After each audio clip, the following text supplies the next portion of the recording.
to The Writer's Dream, a program where writers talk about their books, their journeys through publishing, and the world of marketing. I'd like to tell you about a new feature of our show before we get started today, and that is that if any of the viewers would like to ask us a question, we have a Facebook page called The Writer's Dream. Just go on the page, post the question, and we will try to answer that question in the next program. Today, our guest is Richard Klebanoff.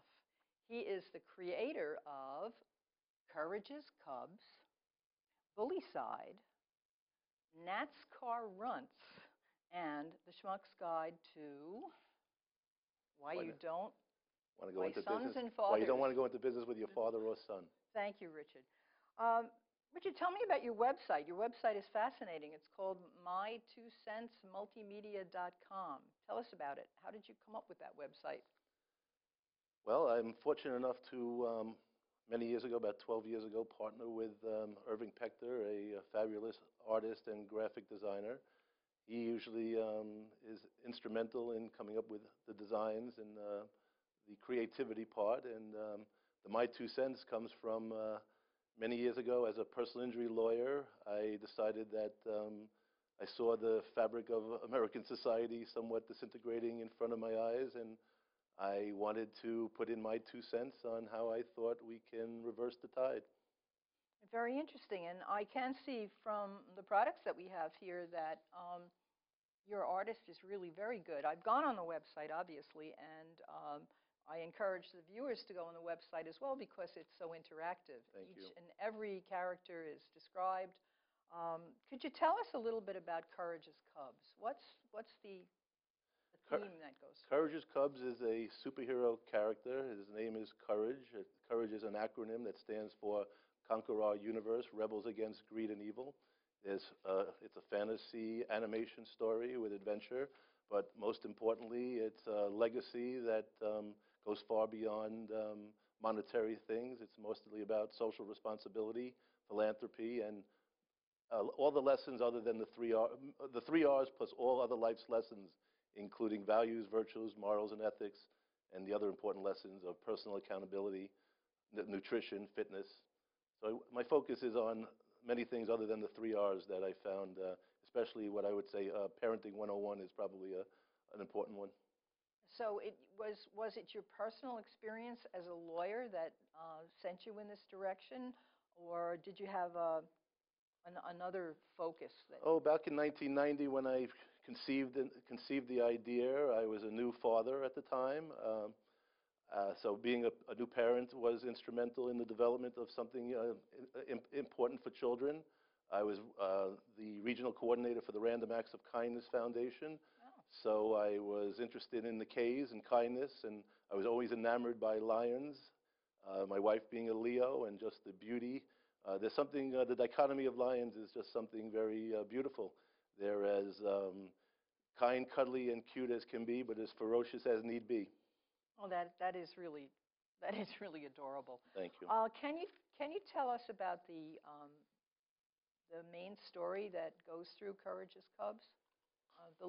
Your main character is a lion. Well, they're humanized lions, and Courage is a superhero character created by a character by the name of Kinder, Mr. Kinder, ergo the kindness factor. They live K-I-N-D-E-R. K-I-N-D-E-R. They live in a town called Kinderville. And Mr. Kinder is the chancellor and mayor, and he gets demoted.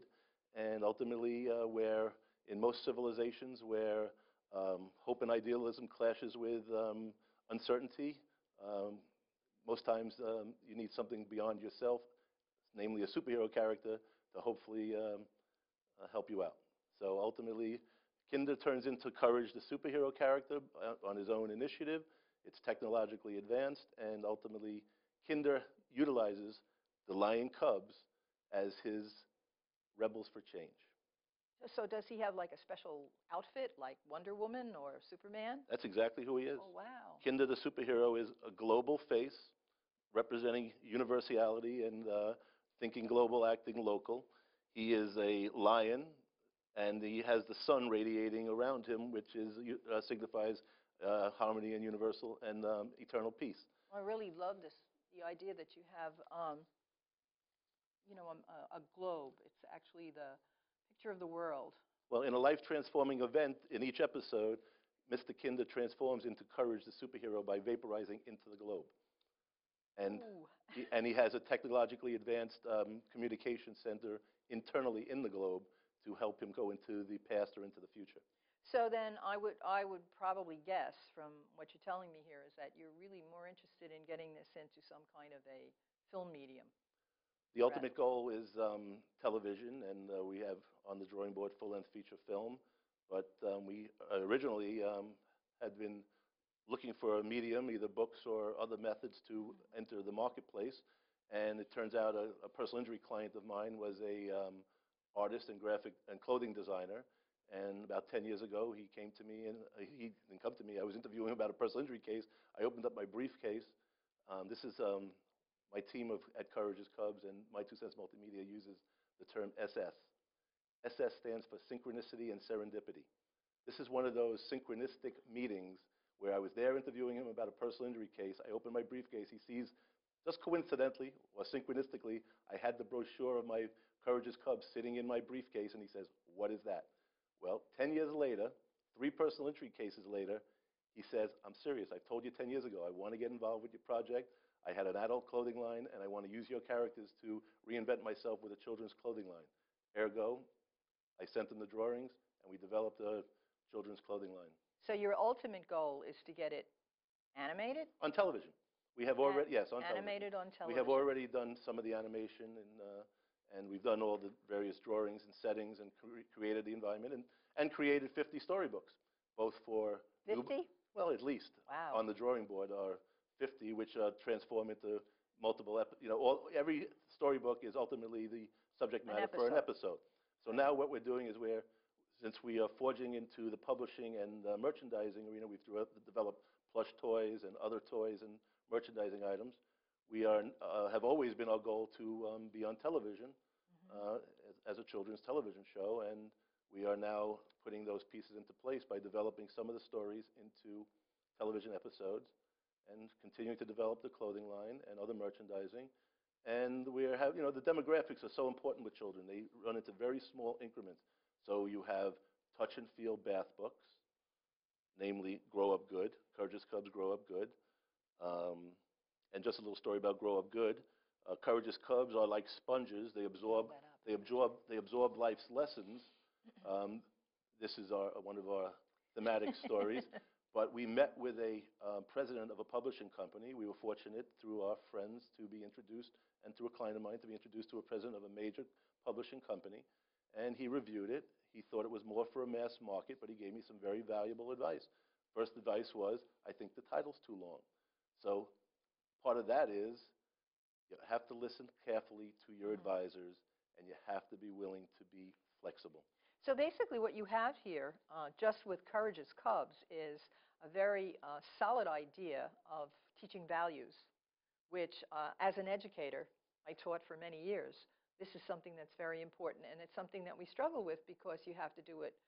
You can't do it from the standpoint of religion. You have to be very careful how you do it. So something like this, I'm sure, is going to be eaten up by elementary school teachers simply because of the value thing. So then the next thing that you go into when you come up with an idea like this is somebody who can really show in a way that's attractive and that's marketable what goes on. And discussing your political correctness philosophy in development, just to show how you're working as a team and you listen very carefully to people's advice and you can't be locked into any one concept or idea. This Be Loyal, at first, was adorable and cute with a child with a military helmet on, an American flag.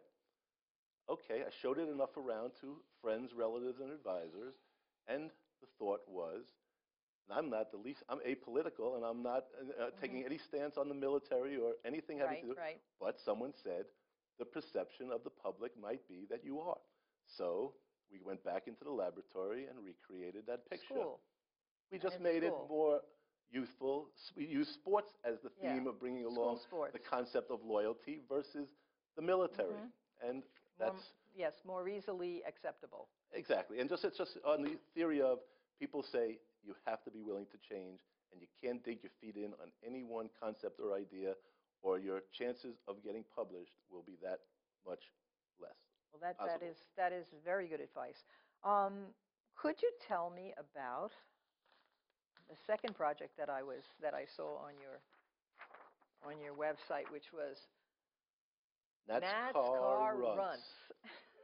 Well, even though I believe that if you help one person, you're a saint, and if you help many, you're a savior, and many of my projects have to do with social responsibility, this concept was, its origin was commercialism, where my advisors, my director of licensing, Richard Rosenbluth, director of apparel, Richard Rosenbluth, I'm sorry, my director of licensing, Richard Rosenbluth,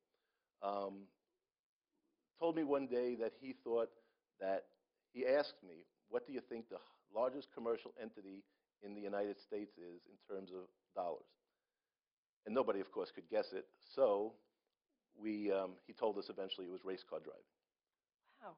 So with that in mind, I went into the laboratory and decided to create a little offshoot story called Gnatscar Runts. And ultimately, and your characters are? Gnats. Gnats. They're humanized gnats, and they are in an environment where they live in a junkyard, in the rafters of a junkyard doghouse, and they have created a racing car industry that they have now utilized. It's an environmentally sound project where the gnats utilize junk from their junkyards to create their race cars in their environment. So ultimately, we're promoting the environment while trying to have fun and fantasy and adventure. And it's ultimately what happened was, as an offshoot to Courage-Is Kubz, I've showed it to producers, and they're enamored, and we're creating that right now episodically for television because it's gotten a lot of interest. I'm sorry. No problem. I also see a progression here. You're going from little kids, and Gnatscar Runts to me is a little older demographic. Well, in my interest in diversifying my audience and my projects, yes, I think I have cute, cuddly, adorable with Courage-Is Kubz, and I was looking to go a little bit more slick, cool, and edgy with my Gnatscar Runts. Right. So there is a theme that runs through this. And then, of course, we move on to your next project, which is Bullycide, which you talk about it. Well, please. That emanates, they say that art replicates life. So ultimately, as a personal injury lawyer, I was approached by an old college friend and a business associate, a chiropractor associate, and who was telling me they were having severe bullying problems with their young children. And as from the lawyer's point of view, I went to research how I could help them. And ultimately, I came back with two solutions, and that was either move or homeschool, which were very, very difficult for me to give those two suggestions to a friend or client, because I thought they were terribly adverse potential answers. Right. Or someone with limited means. Absolutely right. You just can't get up and move. That's exactly right. So